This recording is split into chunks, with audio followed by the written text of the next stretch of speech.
I found the best tips and tricks to caring for natural hair. So if you want to get a longer hair or see more length retention, this is a video that you do not want to skip. So keep watching for all those tips and tricks. The first thing is choosing the right shampoo and conditioner for your particular type of hair. Most people don't know this, but your conditioners and your shampoo can affect and do a lot to your natural hair. So if you're using the wrong shampoo and conditioner for your hair, it can really affect your hair in a major way, especially if you do not know your hair porosity. If you don't know your hair porosity, it's best to go and do that test because most of the times the products you're using, they are not working for your hair because they are not right for your particular hair. So you need to find the right shampoo and conditioner for your hair. If you notice that your hair is always oily or dirty, that means you should use a stronger clarifying shampoo, maybe like once or twice a week, just to follow up to keep your hair clean and your scalp clean, because your scalp health is very important for hair growth. You need to create a very good environment for hair growth, because if you have build-ups, you limit your hair growth. That's one of the reasons why you're not getting longer hair or retaining length, is because your scalp health is poor. And also, when you're looking for shampoo, what I do is that I look out for more moisturizing shampoo because I have high porosity hair, so my hair tends to dry out a lot faster. So what I recommend is, if you have low porosity hair, try and use more clarifying shampoo, because your particular hair porosity, your hair doesn't really absorb product and moisture well, and due to that, you tend to have more build-up. So you need to make sure you use clarifying shampoo to like wash off all those build-up, because your scalp health is very important for hair growth. So that's one of the reasons why you're not retaining length or seeing a lot of hair growth. And if you have high porosity hair, just try and get moisturizing shampoo. Moisturizing ingredients are your friends if you have high porosity hair, because you need that moisture on your hair. But if you have low porosity hair, try and opt for products that are lightweight, and also use a clarifying shampoo. For conditioners, use lightweight conditioners. For shampoos, use clarifying shampoo. If you have high porosity hair, use moisturizing shampoo and thicker conditioners to lock in that moisture better, or to add more moisture to your hair. So the next thing is pre-shampoo treatment. I always recommend people doing the hot oil treatment, because it helps your hair to be moisturized even after shampooing. So your hair is clean and it's also moisturized. And note that moisturized hair doesn't break, but dry hair breaks. So it helps to keep your hair moisturized. And also, doing the scalp massaging helps to promote blood flow in your scalp, which also promotes hair growth. And also, when you do this treatment, it also helps your hair to be shiny. So if you notice that your natural hair is dull and you want to try out a treatment, this is one treatment that I would definitely recommend. So the next trick I'm going to talk about is, when you're washing your hair, do not wash your hair with hot water. What it does is that it strips the moisture from your hair and leaves your hair dry. So one thing about hot water is that it lifts your hair cuticles, and when your cuticles are up, once it's up, that moisture can go into your hair. But since your cuticles are up, you don't retain that moisture, so that's why your hair will feel dry after. So I always recommend using warm water, or use like cold water to retain that moisture and strength. So that's one thing I always recommend. Do not use hot water to wash your hair. That's one of the reasons why your hair is breaking off or you're not seeing length retention. So on to the next trick is that avoid over shampooing your hair. There are most people that are extremists, that they don't even wash their hair, and there are some people that wash their hair every single day, which is not good, because shampooing can strip your natural oils from your hair. So what you want to do is that shampoo either once a week or once every 2 weeks. What I do is that I shampoo my hair once every 2 weeks, and that routine works very well for me, especially in maintaining my natural oils, because when my hair, I get build-ups around the second week. So what I'll recommend is that find a good routine that works for you, but don't shampoo your hair every day. It's not good. You notice that your hair feels dry after shampooing your hair, and it's not good for you stripping your natural oils from your hair, because you have curly hair, so your natural oils doesn't even stretch to the length of your hair. That's why we always recommend you doing a routine, like putting in your oils, your conditioner, your moisturizer. So you do not want to over shampoo and make your hair feel dry, because once your hair is dry, like I mentioned before, dry hair breaks. So you want to avoid that. So avoid over shampooing your hair. That's one of the reasons why you're not seeing length retention, or you're not retaining length from your hair growth. So stop over shampooing. It strips your hair from its natural oils, which is not good for your natural hair. So the next trick is choose the right brush or comb for your hair. I know most people still use brush and combs for their hair. That's why I'm mentioning it in this video. I still have a couple of videos where I use comb on my hair, but trust me, you don't really need combs or brushes on your hair. But one thing I'll recommend is that any type of comb or brush that you're using on your hair, make sure that you're using a white tooth comb for your hair, and make sure you apply a conditioner or a water-based product. Like so I use water and aloe vera, so make sure you have some form of sleep. And also to mention is that when you're combing your hair, start from the tip of your hair first, then work your way through the length of your hair. You don't want to immediately start tugging and adding tension to your hair. And one of the reasons why you're not retaining length is because you do not detangle your hair properly. I'll always recommend you finger detangle because that's what I do now. I still have a couple of videos with me still using comb, but trust me, I always go with finger detangling first. It always helps to reduce that tension. And also note that not all brushes are good detangling brushes, so try and find the one that works well for your type of curly hair. You have natural hair, so you need to find a good one. And always put your hair back in a section. I always mention this, putting your hair back in a section helps to reduce the tangles. So this next tip I'm going to give you is very important. So this tip is one way you can see length retention. If you can hack this, you're good. So what I would say is avoid split ends. If you don't know what split ends are, they're basically when your ends, like the oldest part of your hair, is dry, is brittle, then your hair basically splits up. So if you do not cut them off or treat them, the split ends will run through the length of your hair. This is what causes a lot of hair loss, hair breakage, and stagnant growth. So I know this might seem like scary or oh my god, do I have split ends? How can I go forward with this? But one thing I would say is that having a good routine is what treats your split ends. So let's think about it in a logic sense. The reason why you're not retaining length is because you're not retaining the hair you have, because your hair is technically growing every single month, every single time your hair is growing. It's just that you're not retaining the particular length you have. So the reason why you're not retaining that length is because your ends are falling off or your ends are getting damaged. So what you want to do is take care of it. That's just simply it. Take care of it.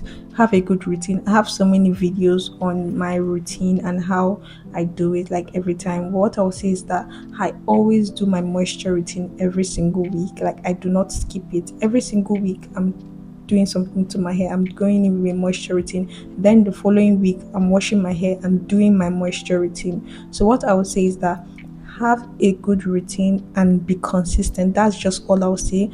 But one other way to avoid split ends is your detangling. Like I mentioned before, always finger detangle. I always recommend you finger detangling first. Like always finger detangle first if you want to go in with a comb or a detangling brush, and always start from the end of your hair if you want to go in with a comb and a detangling brush. Start from the tip of your hair, then work your way through the length of your hair. And I always recommend that you always stay away from heat styling products. Like heat styling can damage your hair and cause your hair to break off. And also trimming your hair is also important. Like if you're scared that you have split ends or you have split ends currently, I don't know what to do, the best thing you can do is just cut it off if you do not want to treat it, or if it's past that stage of you treating it. So what I would say is that go to a professional and get it trimmed off, and over time your hair can be healthy. Because one thing about natural hair is prioritize health over length. If you're still holding on to your length, you're basically still holding on to dead hair, and over time they're going to cost you a lot. So one thing I'll say is that avoid split ends. If you can avoid split ends, trust me, you will see length retention. So that's one thing I'll recommend. Avoid split ends.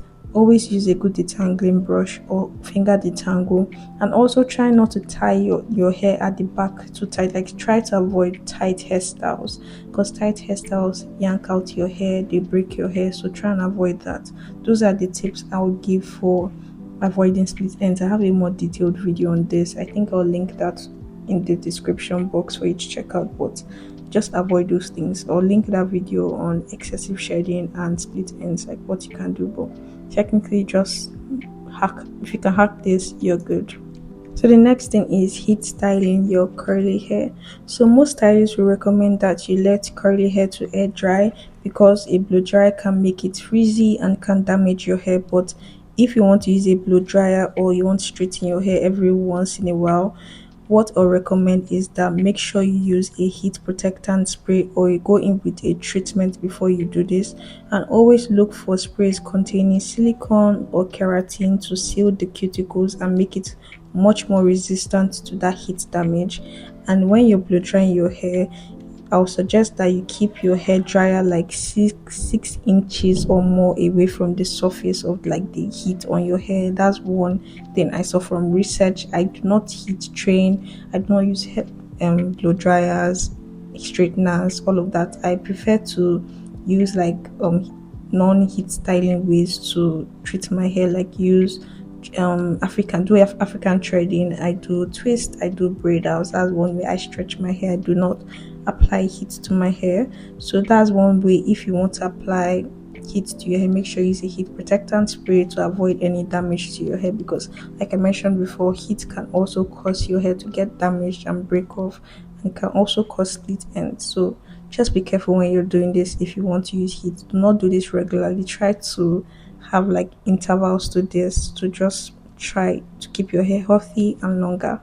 This is another important trick I'm going to mention. Your sleep routine is very important. What I'll say is that sleeping on your back can put so much weight to your hair follicles and leave your curls looking messy, frizzy, and can cause knots to your hair. So if you have a curly hair, if you have natural hair, sleeping on your side or your stomach is likely to be the best route for you to maintain a healthy hair. And also wrapping your hair with a bonnet headscarf to protect your curls when you're sleeping is very important. So that's one thing I always recommend. Sleeping with your bonnet, your headscarf helps to prevent friction and your pillowcase and your bed sheet absorbing the moisture of your hair. That's why I always say sleep with your bonnet or sleep with a or have a silk pillowcase or anything that do not absorb the moisture, because if your moisture is absorbed from your hair strands, your hair will be left dry and they will break off. So try to wear your bonnet, try to wear your scarf, and try to sleep on your side or your stomach. It really helps in your overall health of your curls and your hair. The next thing is trying out treatments or hair masks for your hair. Like I always DIY a lot of things. Like I DIY aloe vera on my hair. I do a lot of DIYs for like cloves, rosemary, fenugreek. Like there are a lot of DIYs out there that I can try. But for this one, I was using aloe vera because I use it as a leave-in conditioner. It's very moisturizing and it helps to prevent hair loss, and it also helps to promote hair growth. So I always use it on my hair as a leave-in conditioner. I do not wash this out. So there are a lot of DIYs, natural ingredients that have a lot of benefits, because I see that most of these natural hair ingredients and products we buy, so there's a reason why they are there, is because they are good. And why not make it yourself when you know that there are no any form of chemicals, preservative, or harsh any form of harsh chemicals that can affect your hair. So I always recommend you doing this yourself if you can. If you cannot, you can just buy the product like naturally. Try to find a 100% natural product, but really easy 100%. So just try and do it yourself. You're taking care of your hair, so you need to be all in it. So the next trick I'm going to mention is always make sure your natural hair is moisturized and it's not dry. So I recommend you doing a moisture routine every week, especially if you have high porosity hair. Your hair tends to not retain moisture long, so you want to make sure you always go in with a moisture routine, because it's very difficult for our natural oils, like our natural oils, to travel down the length of our hair shaft because of the curl, how curly our hair is. So going in with a moisture routine is very important. It's a very simple step, like just use a conditioner, get your oils, get your cream, and literally that's it. It's not something that takes a lot of time or a lot of hard work. There are so many form of routines that you can try out. You can try out the LOC method or the LCO method. I always recommend the LOC method for high porosity hair and the LCO method for people that have low porosity hair. But going in with your moisture routine regularly is very important. So this is something that you should be consistent with, and finding a good routine that works for your hair, like finding the product and sticking to that routine, is very, very important. So I'm going to be giving you the things to avoid if you want to get a healthy hair, like things to avoid on your natural hair. So the first thing I'm going to say is avoid products containing sulfate, alcohol, harsh chemicals, and fragrances. The reason why I say this is that because some of the harsh chemicals can be very harmful for your hair cuticles or your hair in general. So you want to stay away from sulfate, alcohol, or harsh chemicals.